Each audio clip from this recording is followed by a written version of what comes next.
ये परीक्षित जी ने हम सबके लिए पूछा, क्योंकि वो जानते हैं कलयुगी लोगों के पास समय बहुत कम है महाराज, बहुत कम टाइम है हम लोगों के पास। आपको पता है 4 युग आते हैं, सतयुग, त्रेता युग, द्वापर युग और कलयुग। और इन चारों युगों में सबसे छोटा वाला युग कौन सा है? कौन सा है? कलयुग। कितनी आयु है कलयुग की? 4,32,000 वर्ष की। 4,32,000 वर्ष का है कलयुग। तो द्वापर कितने का है? तो बोले 4,32,000 में 4,32,000 मिला दीजिए, कितने होंगे? 8,64,000। तो ये आयु हो गई द्वापर युग की। अब 8,64,000 में 4,32,000 फिर मिला दीजिए, कितने होंगे? 12,96,000। तो ये आयु हो गई त्रेता युग की। अब 12,96,000 में 4,32,000 फिर मिला दीजिए। आप लोग सोच रहे हो कि हम कथा में बैठे कि गणित के क्लास में बैठे हैं, लेकिन जब आप 12,96,000 में 4,32,000 फिर मिला देते हैं तो होते हैं 17,28,000। तो ये आयु हो गई सतयुग की। याद कर लीजिए, 17,28,000 वर्ष का है सतयुग, 12,96,000 वर्ष का है त्रेता युग, 8,64,000 वर्ष का है द्वापर युग और 4,32,000 वर्ष का है कलयुग। तो सबसे छोटा वाला युग कौन सा है? कलयुग। अब ये छोटा युग है ना, इसीलिए लोगों की आयु भी इसमें कम है। सतयुग की आयु 17 लाख वर्ष की थी, इसलिए सतयुग के लोग 1 लाख वर्ष तक जीते थे। इसलिए आपने पुराणों में पढ़ा होगा, किसी ने हजारों वर्ष तपस्या करी, हजारों वर्ष साधना करी। तो जो सतयुग के लोग थे उनकी आयु 1 लाख वर्ष की होती थी। बाद में त्रेता युग आया तो 1 लाख में से 1 जीरो और हट गया, 1 जीरो हट गया, तो त्रेता के लोगों की आयु रह गई। सुन रहे हो कि सो रहे हो? हाँ, इतना क्यों गुस्सा हो रहे हो? मैंने प्रेम से पूछा। 1 लाख आयु सतयुग के लोगों की थी, लेकिन त्रेता आया तो 1 जीरो हट गया और त्रेता के लोगों की आयु रह गई 10,000 वर्ष की। उसके बाद द्वापर युग आया, 1 जीरो और हट गया, तो द्वापर के लोगों की आयु रही 1,000 वर्ष की। उसके बाद कलयुग आया, 1 जीरो और हट गया, तो कलयुग के लोगों की आयु रह गई 100 वर्ष की। लेकिन एक बात बताइए, 100 वर्ष कोई जीता है क्या आज के समय में? 50 भी पूरे कर ले तो सोचते गंगा नहा लिए। 50 भी मुश्किल से पूरे होते हैं। आधी जिंदगी तो सोने में निकल जाती है हमारी, रात तो सोने में निकली, फिर बचे 50 वर्ष। तो 50 में 25 तक पढ़ाई लिखाई है, नौकरी करनी है, बाद में बची 25 वर्ष तो घर बनाना है, परिवार को परिवार सब व्यवस्थित करना है, और उसी चक्कर में आदमी के 50 भी बीत जाते हैं। और कहीं भगवान न करे अगर कलयुग के बीच में महाकलयुग आ गया ना, तो बड़ी दिक्कत हो जाएगी महाराज। अगर कलयुग में महाकलयुग आ गया तो 100 में से 1 जीरो और हट जाएगा, तो फिर लोगों की आयु रह जाएगी कितने वर्ष की? फिर 10 और बस, उससे ऊपर नहीं होगा। और कभी कभी लगता है आ गया महाकलयुग, क्योंकि देखो 11-12 वर्ष के बच्चे को चश्मा लग जाता है, 15-16 वर्ष के बच्चे के बाल सफेद हो जाते हैं, 19-20 वर्ष का बच्चा कहता है मम्मी मुझको डिस्टर्ब मत करो, मैं थोड़ा सा टेंशन में हूँ। तो लगता है आ गया महाकलयुग। तो महाकलयुग आ जाए उससे पहले संधि युग का लाभ लेना चाहिए। क्या करे?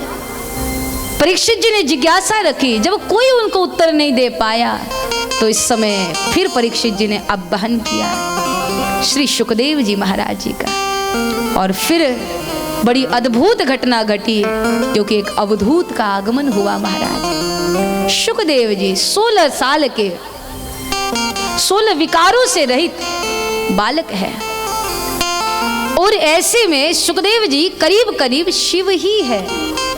जो स्वभाव भगवान शिव का है वही स्वभाव सुखदेव जी का है। अवधूत है, जन्म से मौन महात्मा है। जब से जन्म लिया एक शब्द सुखदेव जी नहीं बोले महाराज। अब अंदाजा लगाइए, जो जन्म से एक शब्द नहीं बोला वो बाद में जब भागवत बोलने के लिए बैठा होगा तो भागवत कितनी अद्भुत हो गई होगी।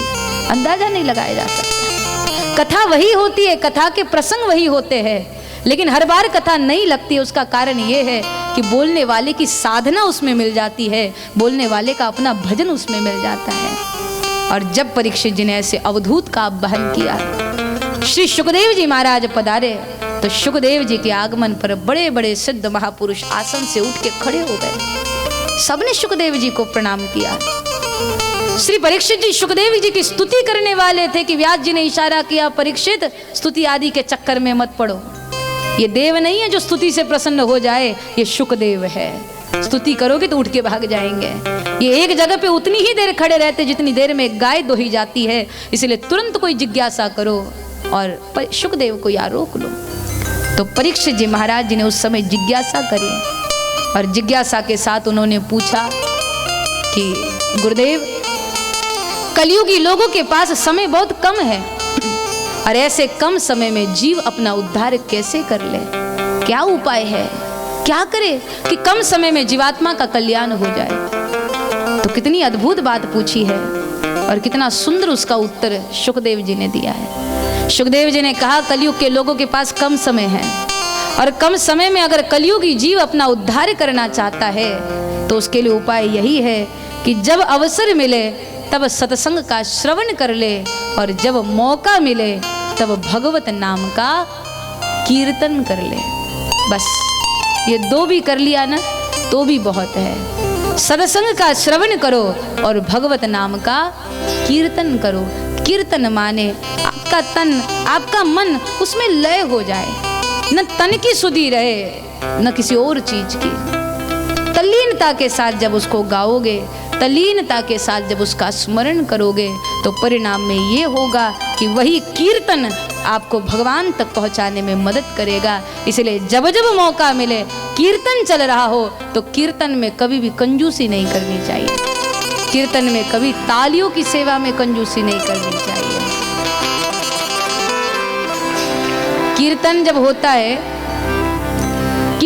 होता है और ऐसे में जब आप कीर्तन में ताली नहीं बजाते तो पता है कीर्तन में बजता हुआ तबला, मृदंग आपको धिक्कारता है और धिक्कारते हुए कहता है कि धिक्कार है तुम्हारे ऊपर, धिक्कार है तुम्हारे ऊपर कि तुम कीर्तन में बैठे हो, भगवान के भजन में बैठे हो और फिर भी ताली नहीं बजाते, गाते नहीं हो। इसलिए जब जब मौका मिले तब तब गा देना चाहिए।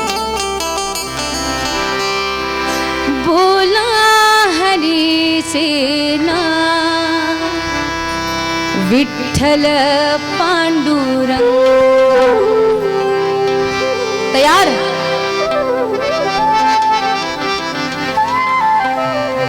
बोला हरि सेना विठ्ठल पांडुरंग। बोला हरि सेना विठ्ठल पांडुरंग। पांडुरंग पांडुरंग पांडुरंग पांडुरंग पांडुरंग पांडुरंग पांडुरंग पांडुरंग पांडुरंग पांडुरंग पांडुरंग पांडुरंग पांडुरंग पांडुरंग। बोला हरि सेना विठ्ठल पांडुरंग।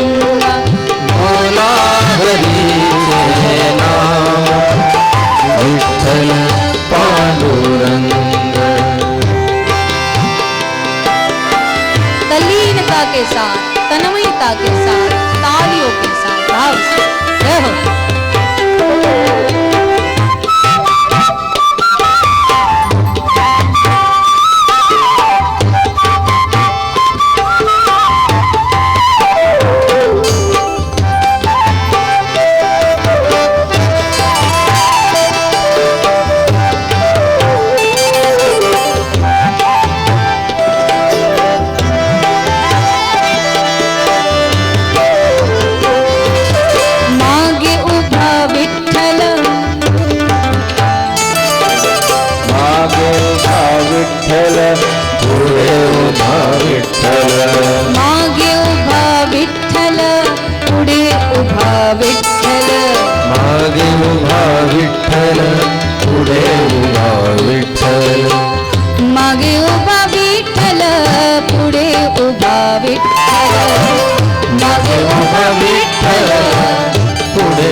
विठ्ठल विठ्ठल विठ्ठला विठ्ठल विठ्ठल विठ्ठल विठ्ठल विठ्ठल विठ्ठल विठ्ठला विठ्ठल विठ्ठल विठ्ठल विठ्ठल विठ्ठल विठ्ठल विठ्ठला बोला हरी सेना विठ्ठल पांडुरंग बोला हरी सेना विठ्ठल पांडुरंग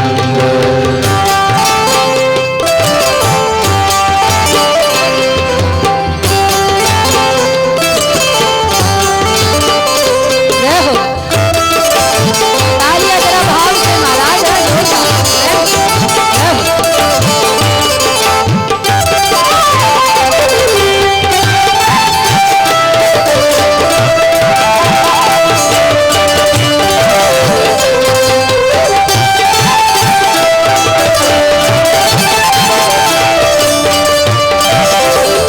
आमचा तुमचा विठ्ठला तुमचा आमचा विठ्ठला आमचा तुमचा विठ्ठल तुमचा आमचा विठ्ठल सभी के पंडरीनाथ भगवान है ना सबके है ना तो बड़े मजे से बोलते हैं और इसकी विशेषता एक है सभी भाषाओं में उसको अपना बोला है और सभी भाषाओं में उसको अपना बोलने का अपना आनंद है तो सभी भाषाओं का आनंद लेते हुए भाव से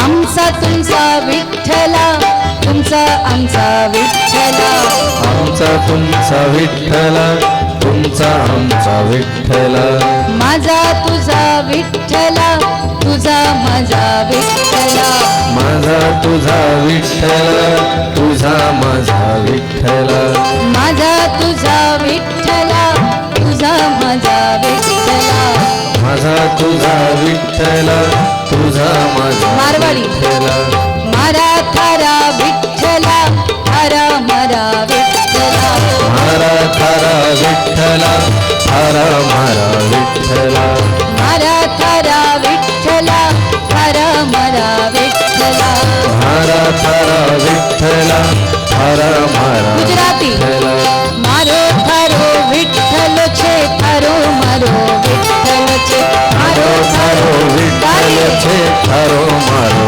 વિઠ્ઠલ છે મારો થારો વિઠ્ઠલ છે થારો મારો વિઠ્ઠલ છે મારો થારો વિઠ્ઠલ છે થારો મારો બેંગોલી. વિઠ્ઠલ છે আমার তোমার વિઠ્ઠલા তোমার আমার વિઠ્ઠલા અમાર તમાર વિઠ્ઠલા તમાર અમાર વિઠ્ઠલા আমার তোমার વિઠ્ઠલા তোমার আমার વિઠ્ઠલા અમાર તમાર વિઠ્ઠલા તમાર અમાર મરાઠી. વિઠ્ઠલા माझा तुझा विठ्ठला तुझा माझा विठ्ठला माझा तुझा विठ्ठला तुझा माझा विठ्ठला आमचा तुमचा विठ्ठला तुमचा आमचा विठ्ठला माझा तुमचा विठ्ठला तुमचा आमचा विठ्ठला विठ्ठल विठ्ठल विठ्ठल विठ्ठल विठ्ठल विठ्ठल विठ्ठला विठ्ठल विठ्ठल विठ्ठल विठ्ठल विठ्ठल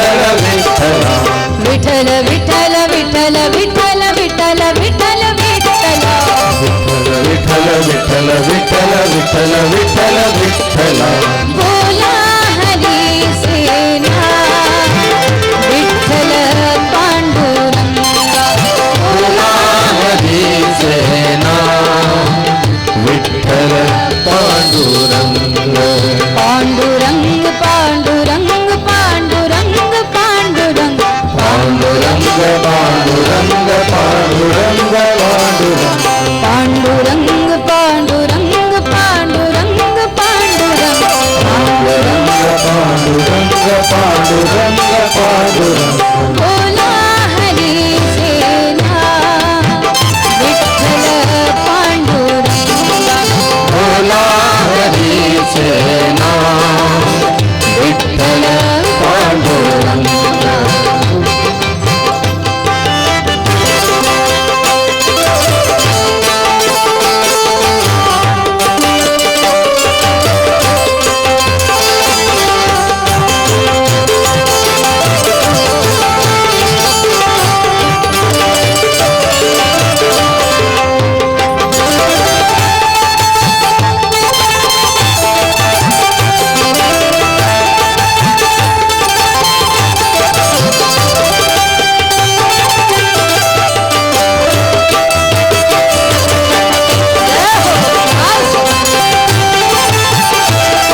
भाव के साथ जब मौका मिले कीर्तन तन्मयता के साथ होना चाहिए, एकाग्रता के साथ होना चाहिए।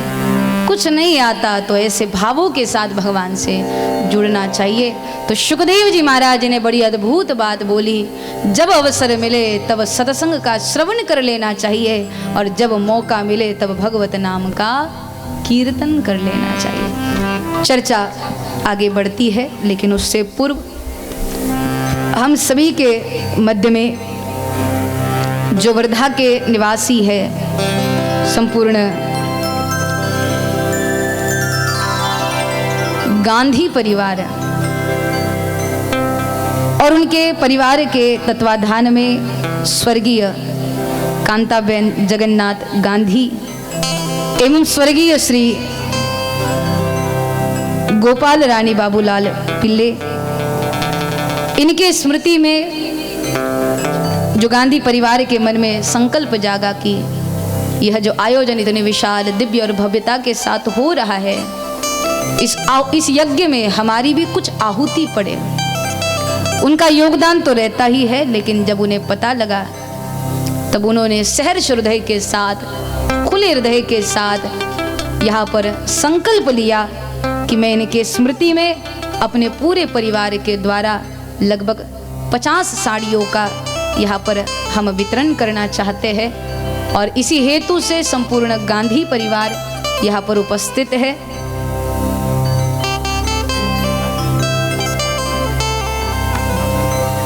तो उनके परिवार के तत्वाधान में यहाँ पर जो वितरित की जाएगी साड़ियाँ, तो वो भागवत कथा के बाद यहाँ पर की जाएगी। तो उन संपूर्ण पूरे परिवार को, संपूर्ण गांधी परिवार को व्यासपीठ से बहुत बहुत धन्यवाद। एक बार जोरदार करतल ध्वनियों के साथ साधुवाद। अपने धन को धन्य बनाने का यही बहुत अच्छा मौका है महाराज, और ये प्रेरणा भगवान की ही होती है। धन तो बहुत होता है, बहुतों के पास होता है, लेकिन उस धन को धन्य बनाने का विचार सेवा में लगा करके किसी किसी के मन में ही आता है, और जिसके मन में आता है समझ लेना चाहिए उनके अंदर बैठा परमात्मा उनको इसके लिए धक्का दे रहा है। तो ये संकल्प ऐसे नहीं उठता। बहुतों के पास संपत्ति है लेकिन कौन देना चाहता, लेकिन उनके मन में यह संकल्प जुड़ा। संपूर्ण भागवत सेवा समिति पवनार के तत्वाधान में और व्यासपीठ की ओर से उनको बहुत बहुत साधुवाद, बहुत बहुत धन्यवाद। एक बार जोरदार करतुध्वनियों के साथ और बड़े प्रेम के साथ दोनों हाथ उठाकर बड़े भाव के साथ बोलते हुए राधे राधे।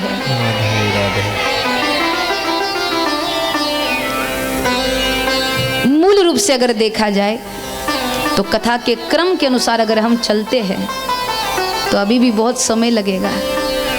इसीलिए जो प्रसंग अभी यहाँ पर घटित हो रहा है कि धन को धन्य बनाने का भाव जागा और देने का भाव जागा, ये बहुत बढ़िया बात है। इसी घटना के साथ जो वास्तविकता में घट रहा है उसी के साथ अब प्रसंग को थोड़ा सा मोड़ देते हैं। देने वाला भाव सबके मन में होना चाहिए। हम सबको देवता बनना है महाराज, लेकिन हम लोग क्या बन गए? क्या बन गए? क्या बन गए? ये आपका भी गलत नहीं है। हमने कहा सबको देवता बनना चाहिए और हमने कहा हम लोग क्या बने, तो बोलते राक्षस। देवता का उल्टा तो वही होता है, लेकिन समानार्थी शब्द उसका ये होता है हमको देवता बनना चाहिए, लेकिन हम लोग क्या बन गए? लेवता। पूरी प्रकृति दे रही है महाराज, पूरी प्रकृति लुटा रही है और हम लेने को बैठे हुए हैं। इस दुनिया में जितनी भी चीजें हैं